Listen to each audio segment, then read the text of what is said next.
ये है हमारी गली का बोरू, ये है रानी और ये है इन सभी का बॉस शेरू। कुछ लोगों को डॉग्स पसंद होते हैं तो किसी को इनसे प्रेम होता है तो किसी को इनसे सिर्फ नफरत। लेकिन क्या पहले से ही हमारे इंडियन डॉग्स की हालत ऐसे ही थी? शायद नहीं। एक दिन इन सभी के साथ खेलते हुए मैंने सोचा, आखिर हमारे इन इंडियन डॉग्स की हिस्ट्री क्या है, ये कौन है, ये कहाँ से आए, आखिर क्या है इनकी कहानी। आइए जानते हैं इस वीडियो में।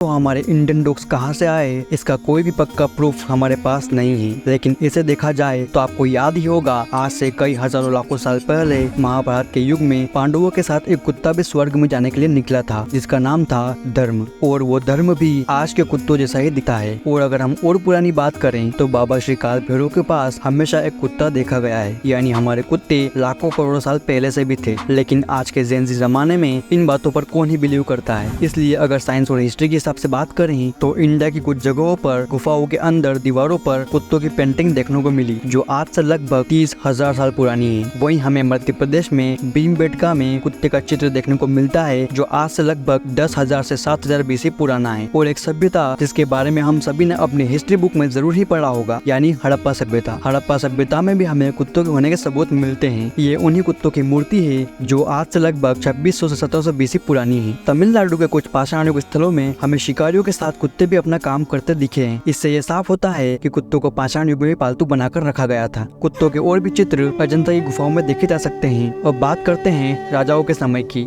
आज से करीब 2000 साल पहले फारस के राजा अर्थशक्र प्रथम के शासनकाल में भारत में शिकारी कुत्तों को पाला जाता था। उसके बाद जब 326 बीसी में सिकंदर ने भारत पर हमला किया और छोटे राजाओं पर कब्जा किया, तब गांधार के राजा सोपिथेस ने उसे 150 शिकारी कुत्ते गिफ्ट में दिए थे। और एक कहानी जो उसी काल में सामने आई वो कहती है कि इन कुत्तों की ताकत देखने के लिए उसमें से 2 कुत्तों को एक शेर से लड़वाया गया था। यहाँ तक एक कुत्ते की टांग पूरी तरह से घायल हो चुकी थी, फिर भी वो शेर को पकड़े रहा। जब सिकंदर ने उन कुत्तों की ताकत देखी तो वो देखता ही रहा। ये कहानी उस टाइम के भारतीय कुत्तों की ताकत की ओर इशारा करती है। और ग्रीक के एक लेखक सेटिसियास ने अपनी बुक इंडिका में किनोमोलोगोल नाम की एक भारतीय जनजाति के बारे में बात की है, तो जंगली जानवरों से बचने के लिए बहुत सारे शिकारी कुत्तों को पालती थी। इसके बाद भी कई शासकों के समय में कुत्तों के होने के सबूत मिलते हैं, जैसे ये एक तस्वीर जिसमें आप साफ साफ देख सकते हैं कि एक कुत्ता राजा के पास में बैठा है, जो कि उसका पालतू कुत्ता लग रहा है। और खास गौर करने वाली बात यह है कि उस कुत्ते के गले में हमें एक नेकलेस देखने को मिलता है, यानी उस समय कुत्तों को काफी सम्मान मिलता था। लेकिन ये ठीक वैसा ही है जैसे आज के लोग विदेशी कुत्ते पालते हैं और बाहर के स्ट्रीट डॉग्स को कोई नहीं पूछता। और अगर आप ये सोच रहे हैं कि हमारे स्ट्रीट डॉग्स कमजोर होते हैं तो आप बिल्कुल गलत हैं, बल्कि ये तो सबसे ताकतवर होते हैं, क्योंकि ये कितने दिनों तक भूखे रह सकते हैं, फिर भी कैसा भी मौसम क्यों ना हो कभी बीमार नहीं पड़ते, और पड़ भी जाते हैं तो अपने आप ठीक हो जाते हैं। ये तो बस हम इनकी केयर नहीं करते, वरना ये एक बेस्ट चॉइस हो सकती है। तो अगर आपका भी मन एक डॉग पेट करने का हो तो आप स्ट्रीट डॉग्स की ओर जा सकते हैं, और नहीं तो कम से कम अपने घर के बाहर वाले स्ट्रीट डॉग्स को खाना जरूर दें। खैर, इसके बाद भी समय बदला, कितने ही काल गुजरे,